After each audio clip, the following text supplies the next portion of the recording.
Assalamualaikum warahmatullahi wabarakatuh. My name is Anggita Prameswari. My class is 33.18.028 and my student ID is 33220106. Part 1. Complete this passage using the correct words. Morning everyone, quiet please, right? Okay, so today I'm going to give you some advice to help you prepare for the exam next week. So make some notes as I'm talking please. Everybody ready? Now, while studying, eat food that gives you energy. Don't be tempted to eat sweets or drink cola. Sugar won't help you study, but fruit and cereals will. Apples actually are especially good. Find a comfortable place with plenty of light when you study, but not too comfortable or you'll fall asleep. Try and keep a positive mind. It is easier to study when you are positive and relaxed. Now, if you start feeling anxious, have a little break. Go out for a stroll around the block. Don't try to learn everything. There isn't time. Just choose the important things, the thing will get you the most point in the exam, and if you're unsure about this, ask me. First, learn the main ideas and don't worry too much the details. If you have time, you can come back later and read the details. Make notes of these key points and read them. Then, cover them up and try to remember all the points. Now it might be boring, but repetition helps you to remember. Use past exam papers to study. They will help you understand what kind of question come up. There are plenty of past exam papers in the library. You can photocopy them and take them home. Take regular breaks while you're studying. A 5-minute break every half hour is usually enough. Get some fresh air and stretch your arms and legs. Drink a glass of water is important to keep hydrated. And last but not least, good luck. I'm sure you'll all do your best.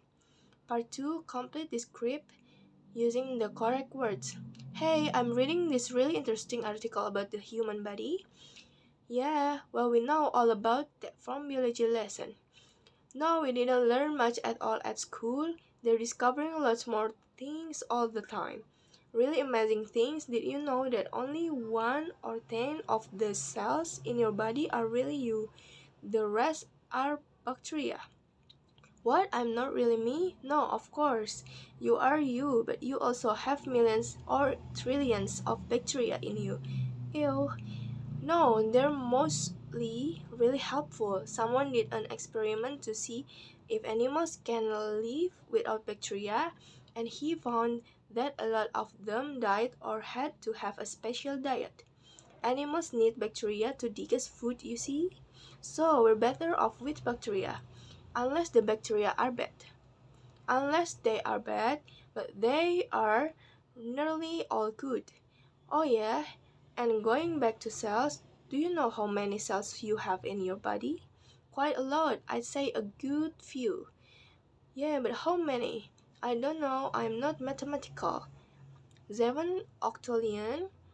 That's 7 plus 27 not. I knew, it was a lot. Okay, that's an amazingly huge number, almost impossible to imagine, but the really weird thing is that most of the atoms are empty space, just air or nothingness, and if you took out the empty space, you can fit your body inside a tiny cube which measures 1/500 out of a centimeter on either side. That's a box measuring 0.002 of a centimeter on each side. You'd be much too small to see. I can imagine that. It sounds like something that will happen in a really bad Hollywood movie. You know, a mad scientist? Gus, funny voice. I'm going to extract all the air from your body. Okay, enough facts for one today. For one day. Don't go. One last thing. Did you know? No. Did you know that you probably have mites in your eyelash? Mites in my eyelashes? What are mites exactly anyway? Yeah, they're very small creatures like insects, only not insect. They're about a third of a millimeter long, so you can't really see them. These particular mice live in eyelashes and eyebrows, but in mine, well, maybe not. Only about 50% of people have them, and more older people, so you might not have any anyway. They're completely harmless, they just eat dead skin. Yeah, right, harmless. I really would have preferred not to know that. Sorry, I mean really. Part 3, complete this passage using the correct words. The Lily sisters, once upon a time, they were three little girls dressed in green, who lived together in a beautiful palace which was owned by a great king. Such a beautiful palace as it was. The ceilings were made of turquoise and opal, and soft velvety green carpets covered the floors.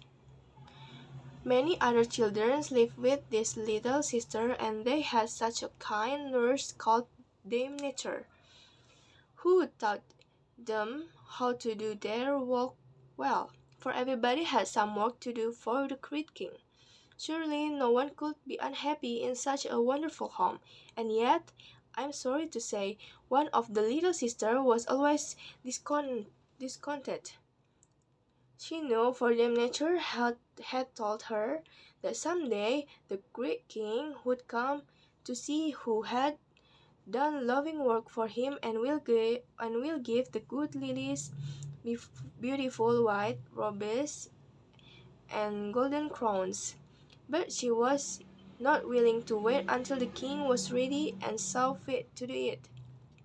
When the Sunbeam children came to play, she would hang down her head and sulk, and after a while they would leave her alone and play with her sister. When Professor Rain's school was out, and the jolly little raindrop coaxed her to play with them, she would say crossly, "You are too rough, let me alone." And they would go and play with the happy little sister as the Sunbeam had done. For everybody loved the two good little lily sisters, who were sorry to see how naughty the other lily was, but they tried to do their best to help her and kept on growing. One day the great king, who had seen how well they tried to, thought they deserved their robes and crowns, so he sent the sunbeams dancing away to awaken the inhabitants of the palace for the crowning. Away they went, peeping through the curtains and flying into the windows of the palace and waking all the children with kisses. Then they took off the old green dresses of the sisters and put pure white robes on them and gave them crowns of pure gold. The other little sister wished then that she had tried to do right, and dropped until she faded away. Madame Wynne and the Bird family gave a grand concert in Maple Tree Park. Everything was full of gladness, and the Lily sister held a reception all day, and many people came to congratulate them upon being crowned. Among their visitors was wee Ruth, who kissed them and took them to a little sick friend. He smiled as she pressed them into his hands, saying, "Take them, please, for Easter," and in her sweet child language she told the story of Easter and the wonderful work the great king son did for the people of a beautiful palace. The end. Finish. Assalamualaikum warahmatullahi wabarakatuh.